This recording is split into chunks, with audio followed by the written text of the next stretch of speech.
Good morning guys! Today, meron tayong special guest! Magsilabas na kayo! At ngayon, magpapakilala kami habang tayo ay nagmamaneho. So ako muna ay si Chino Sungkados. Ako si Bianca Santos. Ako si Chidi Ledesma. Ako si Christian Hanin. Uy, kamusta ka, te? Uy, okay lang. Kamusta ka? Okay lang. Ako okay lang din. Kamusta kayo, guys? Okay naman. Okay lang, buhay. Lahat nagkakasakit na. Pero gumagaling rin. Uy, nagawa niyo na ba yung long quiz kay sa Oo, ano, ang hirap. Oo. Tapos na ako dun. Pakadami Oo. nun. Ano ulit yung first question na ng quiz natin? Parang ang sinasabi nun, if ikaw daw ang isang lawyer daw ni Jose Rizal, paano mo mapupatunayan na siya, hindi siya guilty? Ayun ba yung during trial ni Rizal? Yeah, sa Yes. dakitan. So after nun, ano na nangyari nun? Alam ko, sabi doon, may sinulat daw siya eh. Di ba yun yung poem? Yung poem. Yung Miritero ba yun? Oo. Ang mahaba yung Miritiro, di ba? Pero for sure, sa haba nun, may mga linya tayo nagugustuhan dun. Pili na lang tayo. Ano ba yung mga linya na gustuhan nyo? May iba kaya para kung sino yung sige. yung mauna. Sige. Ay, mga taya! Taya! Ay, ba't na wala ako? Nakakabahan naman, baka mabagot. Hindi, kami tatlo na lang. Kasi nakikinan ako dito kasi sino eh. Okay na lang. Taya! Taya! O, ikaw muna. Yung gusto kong line doon sa Meritio sa poem niya is, "Tukol in the solitary fields, I seek peace and solitude where I can freely cry my adversity." Sinasabi dito na parang dito sa generation natin ngayon, parang inaano niya is, it's about finding peace and calm in a chaotic world with all the stress and noise. Results would remind us to take a step back, breathe and connect with nature and our inner selves. Parang inaano niya, nasa stress tayo, sa mga saan tayo, example dito sa Maynila, ang sinasabi niya na mag-ano muna tayo, mag-breathe muna tayo. Tapos, Parang bakasyon muna tayo, ganyan-ganyan. Parang tayo, recharge sa mga nangyayari sa atin. Parang ganon. Ito yung akin kasi, yung line na nakita ko na caught my eyes. Wow! Wow! The woodlands alone and the sea wrap me around. So, ang sinasabi niya is, si Rizal, parang, instead of yung mga tao na nakita niya, nakasurround siya ng mga tao, nature yung kasama niya. So, it reflects his loneliness, pero yung, at least yung nature, sila yung nagko-companion sa kanya. Yon. Si Hana. Ako ba? Ano yung linya na nagustuhan mo?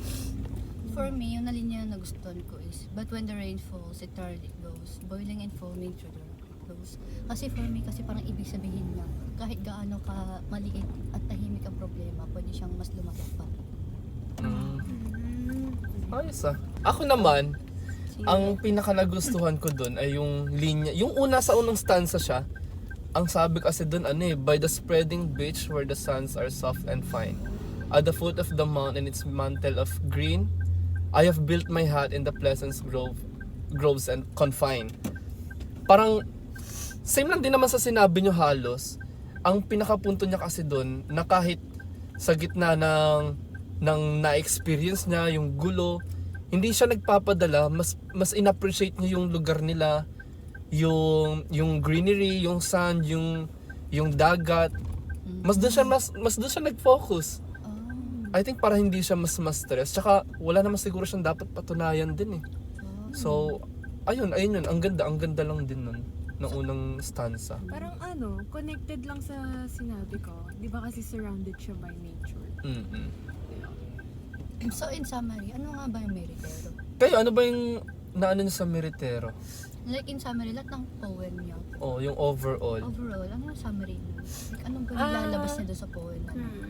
Sa akin kasi yung summary talaga ng poem niya is more on parang peace and quiet.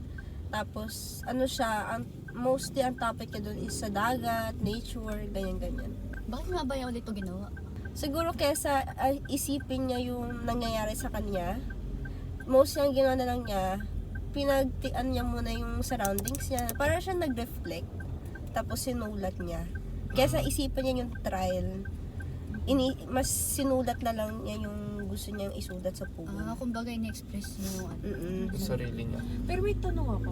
Pero, Nung narinig niyo ba yung Mira Tiro, naisip niyo ba na parang nag-give up na siya or hindi? Ay, hindi. Ay, hindi. Actually, yun yung ano, feeling ko yun din yung misconception ng mga tao nung binasa nila yung Meritero.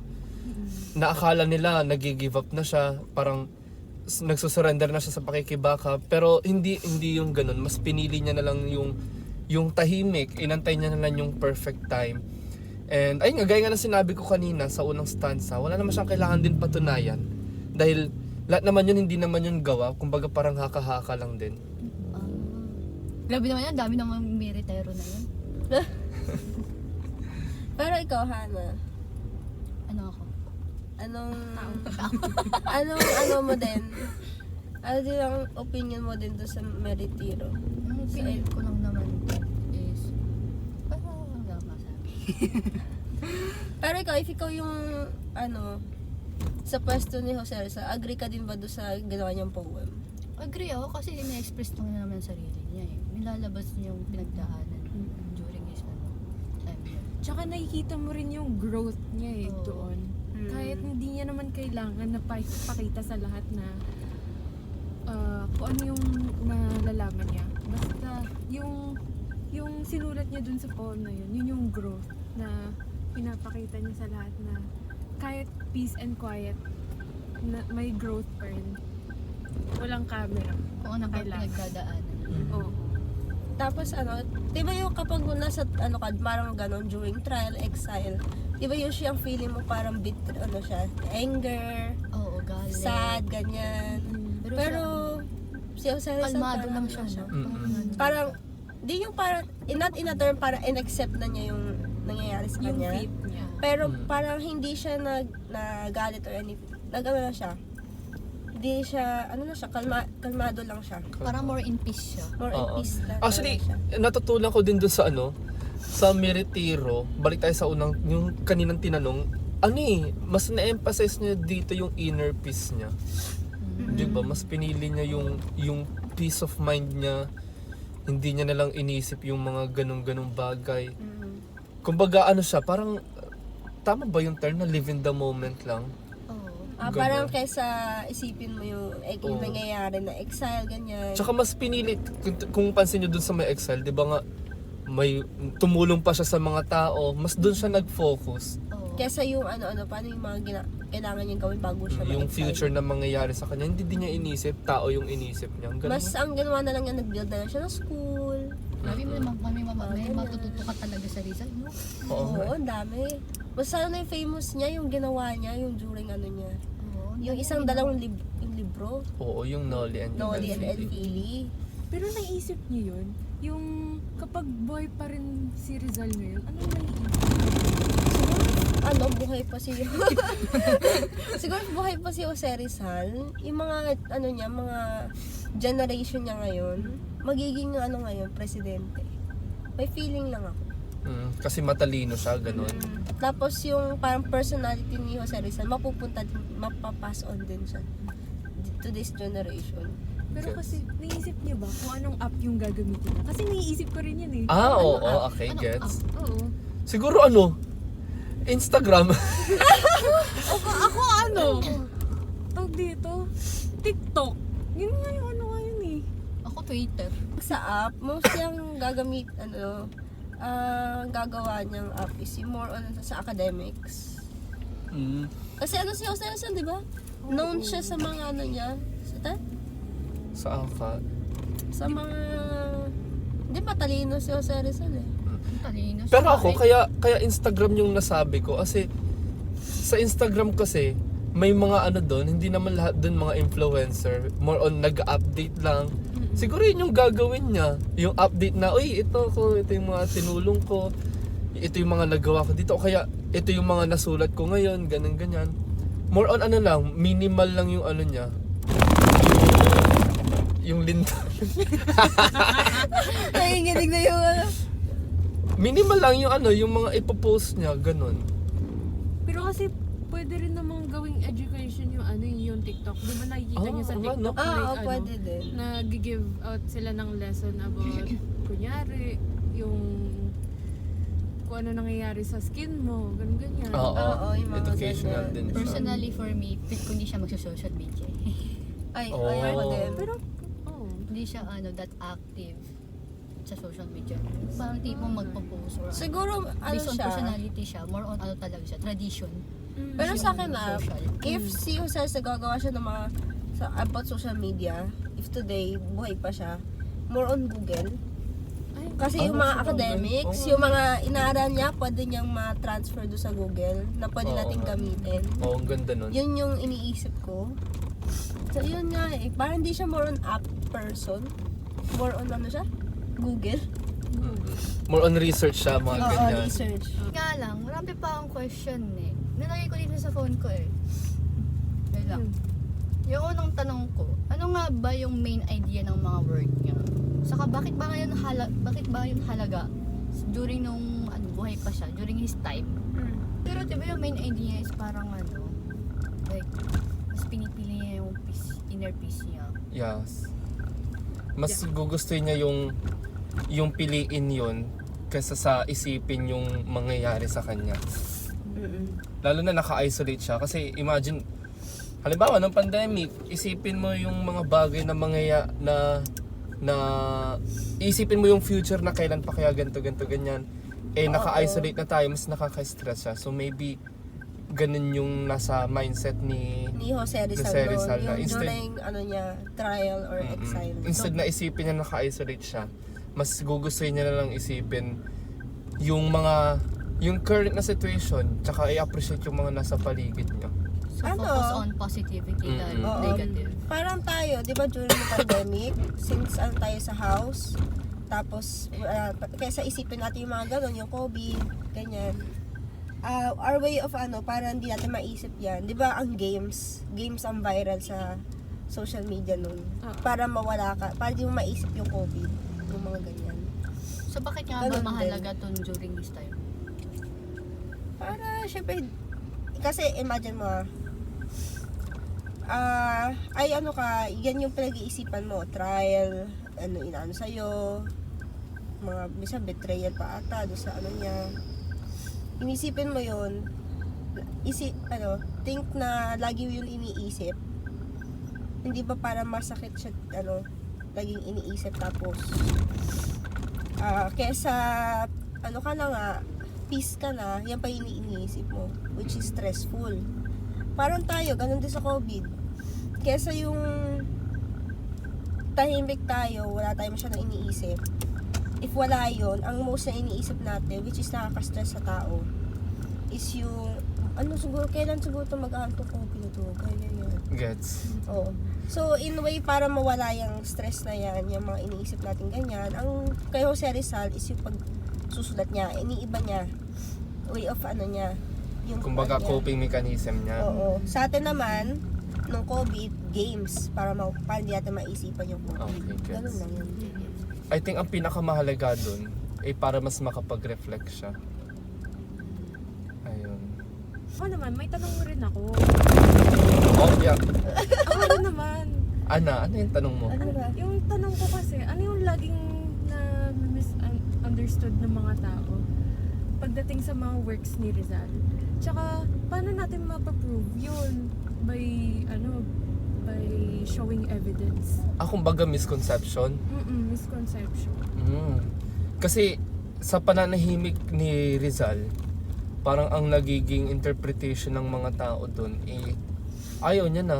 Ina-accept niya na lang na ito Ano na yung yung nangyayari sa kanya? Tanggap na niya? Oo. I mean, tanggap niya naman pero kumbaga parang Hindi siya yung nagde-defend. oo, talaga parang na- ang iniisip ng iba isusuko na siya. Parang ayaw niya na pagtanggol yung sarili niya, yung Kasi Pilipinas. nakafocus sila sa title mismo eh. Oo.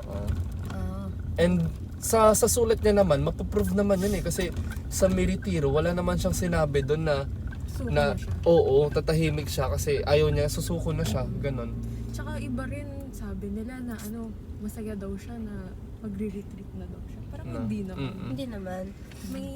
May part dun kasi na parang homesick siya, alam mo yun? Yeah. Tsaka ramdam ko rin yung pagka-loneliness niya dun sa kasi siya lang mag-isa. Imagine mo, ikaw lang mag-isa dun, tapos surrounded ka by nature. Mm-mm. Tapos yung sinasabi na sumuko na si Jose Rizal, hindi siya sumuka. Sumuka. Baka masama ka dyan, Sumuko. Kasi if sumuko si Jose Rizal, hindi niya magagawa yung mga ginawa niya dun sa, dapitan. Which is yung school, yung mga Tama. ganyan. Kasi if sumuko talaga siya, hindi niya magagawa yun. Talagang nakaano na siya, natanggap na niya. Tsaka Yes. nakaka-inspire rin yung ginawa niya eh. Nag-build siya ng school. Mm-mm. Oo. Dami niya pa nga nagawa, Pa no? yung yung Oo. mga patients, kahit wala silang pera, alam mo yun, Yeah. lang. Tapos, lumaban si Jose Rizal ng konti sa kanya. Kasi yung mga ebidensya, ganyan, yung mga nag-inaano si Jose Rizal nun during trial. Anong inaan? Para siyang ina-ask siya ng questions if tama ako doon sa pagrinig ko doon kay sir, yung doon sa classroom, yung video, Ano ba yung yung exile.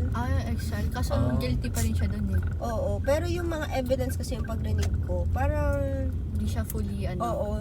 Tapos masyado siyang parang, malakas na evidence. oo, pero nagsasalita pa din si Jose Rizal doon sa, case niya. Parang hindi talaga siya sumuko. Kasi if sumuko siya, wala siya sasabihin eh. Hindi niya depende sa sarili niya eh. Pero parang din siya na few words. Gets. Kumbaga, yung argument niya medyo mahina. Nyo ba, yung sa Miritiro niya, pwede natin siyang mahalin tulad sa mga na-experience natin, lalo tayong mga Gen Z. Oo, rin. Parang halimbawa, di ba, ngayon, fast-paced kasi ngayon eh. And yung mga tao, parang laging stress, laging burnout. Kahit na merong social media, nafe-feel pa din natin yung parang tayo lang, mag-isa lang, oo. Mga Pressure. And ang tinuturo sa sulat sa poem ni Rizal na Miritiro, ano lang, take it slow lang, find peace lang sa lahat ng mga ginagawa natin. Na, Parang wag mong baby madaliin. steps. Oo. yun. Wag mong madaliin. Take it easy, be patient na lang. Mm. Parang sinasabi doon na if minadali mo masyado, ma-feel mo yung mga stress, pressure ng mga Yeah. nangyayari. Katulad ng plates natin, di ba? Oh, Mas pwede nakaka-stress yun. siya Basta kapag Mga stress ganun. yun. Huwag na ipag-isipan mo yung plate natin. Example, yung mga kailangan natin ipasahan, nang mamadali tayo, gusto natin agad ipasa, nape-pressure tayo doon. Ba't niya sinasabi ng iba, take it easy? Ba't hindi pa sa mga parents natin sinasabi na, okay lang malate yung project mo, basta maganda yung magiging resulta, dahan-dahan lang. Tama. I choose Diba? my peace. At least Okay. natapos mo, tsaka maganda pa yung Oo. gawa mo, maganda pa yung grade, maganda yung resulta. Depende Oh, ka yun lang. din, Okay. Ikaw, Bianca. Sa akin naman, ito doon kasi sa social media, iniisip ko to, ano mangyayari if nabuhay pa si Jose Rizal, naabutan niya pang social media? Siguro, ang mas maganda, mas marami siyang ma-influensyahan. Siguro siya yung pinaka may award siya ng best influencer. Oo, tapos, Kasi ano eh, yung mga generation ni Jose Rizal, either magiging magiging mayor, ganyan. Kasi may feeling ako, ganun ang ni Jose Rizal eh. Pwede siya maging presidente. or kung hindi naman, mas magiging wise yung mga tao ngayon. Oo. At the Tapos, same time- atong Philippines natin, magiging maganda. Tsaka puno-puno ng knowledge yung mga tao ngayon. Tapos siguro, si Jose Rizal, magagawa pa siya ng school. Hindi lang, isa Although nagawa niya naman na yun dati. Oo. Pero mas gagawa pa siya. If buhay pa siya ngayon. Actually. Tapos gagawa pa siya ng social media na, example, sa Google, mga research website, na pwede natin maaral, Kumbaga, ma-rely. Pagka third year natin, malaking tulong yan sa mga Oo, thesis sa mga natin. research natin. So, yun nga, if talagang so Rizal, naabutan yung social media, ang dami niyang matutulungan. Yeah. Masalo na ngayon Gen Z na generation. Yeah. Tsaka, kaya niya rin mag-TikTok na mag-spread siya ng mga knowledge. Oo. Ang daming ganun. Mga advice, ganyan. May tanong ako. Mm.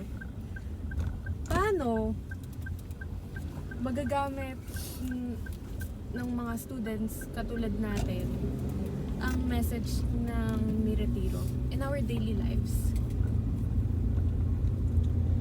Ano, siguro, kung ako, yung mag-reflect and pwede nating yung ginawa ni Rizal na pagsusulat, pwede rin nating gawin yun ngayon bilang estudyante na yun nga, maraming ginagawa. Kapag wala kang someone na mapagsasabihan, Oo. journal.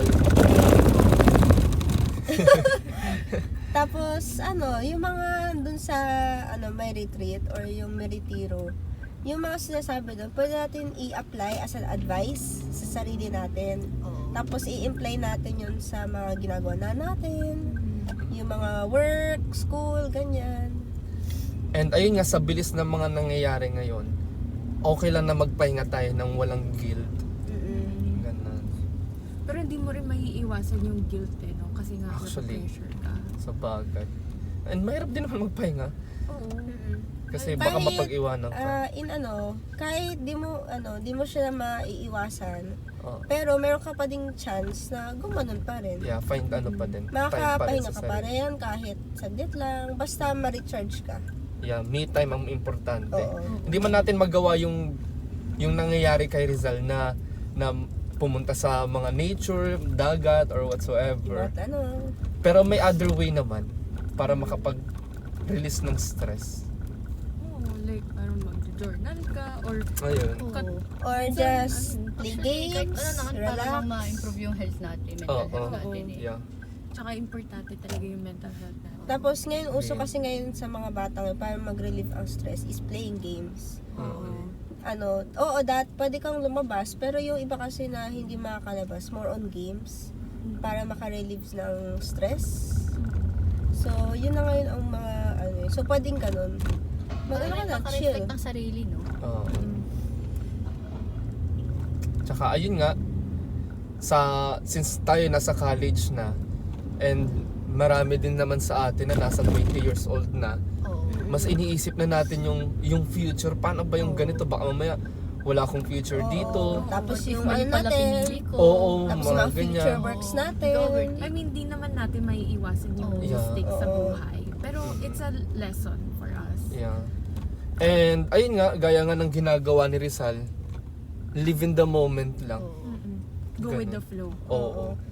Tapos mayroon pa sinasabi ng iba na enjoy yung mga buhay na meron ka. Kasi yung iba, kahit minadali mo, merong times na hindi mo ma-enjoy.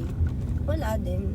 Habang buhay mariregret mo na hindi mo ginawa yun nung buhay. Nung ka pa, young ka pa. Tama. Tama. Diba sabi ng iba, ng mga matatanda, habang young ka pa, ganito ka pa, adult student ka pa, ganyan, wala ka pang iniisip, i-enjoy mo. Tama. Kasi pag lumaki ka na, naging adult ka na, hindi mo masyadong maano yun, yung ginawa mo nung college ka. Example, pag, yung dati college student, pwede kang gumala, gala-gala lang, wala kang ano yun. Pero kapag adult ka na kasi, budget ka na, mga kasi, syempre, if ka na mga, example, live alone ka na, syempre, mga kuryente, ganyan-ganyan. Oo. Mahirap talaga. Mahirap na. Ba't sabi iba enjoy? Huwag mong madaliin. Take it slow. Sabi ni mama sa akin. O yun. Yung mga sinasabi na sa atin ng mga magulang natin. Na take it slow. If gusto mo go lang. Pero minsan, nafe-feel mo yung pressure kasi nga tumatanda ka na eh. Oo, rin. Tapos sabayan pa ng place na may deadline. Ay, Talaga. nako. Ay. Pressure talaga. Diba sabi ng ibang mga magulang natin, sabi daw nila, parang gusto pa nga nila bumalik ng maging bata. Kasi doon, wala silang iisipin. Laro lang sila, relax lang sila, wala silang iisipin na bills, budget, wala, deadline, wala masyado. Diba sabi ng ibang parang gusto na bumalik sa time natin kasi tayo, wala na tayo masyado, meron man tayo iniisip, pero hindi siya yung parang adult, marami. Diba sabi ng iba ganun? Tsaka sinasabi rin nila na ang lucky daw natin kasi ang dami na natin nagagawa or parang flexible na tayo. Yeah. sa ginagawa natin. Kaysa sa nung dati, di ba? I mean, depende naman yan sa tao eh. Siyempre, depende yun sa tao. Depende talaga. Pero yun lagi kasi yung sinasabi nila. Okay, I think malapit na tayo sa pupuntahan natin. Dito na natin i-end yung video pero mas maganda to kung i-end natin siya sa isang magandang tanong. So, ang tanong namin is, how does Mi Retiro change the way you think about hardship and peace? So, ayun lang. Bye-bye!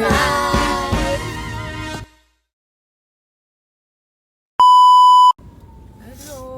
Saan po kayo, ma'am? Baba. Grab. Grab. Okay, tapos.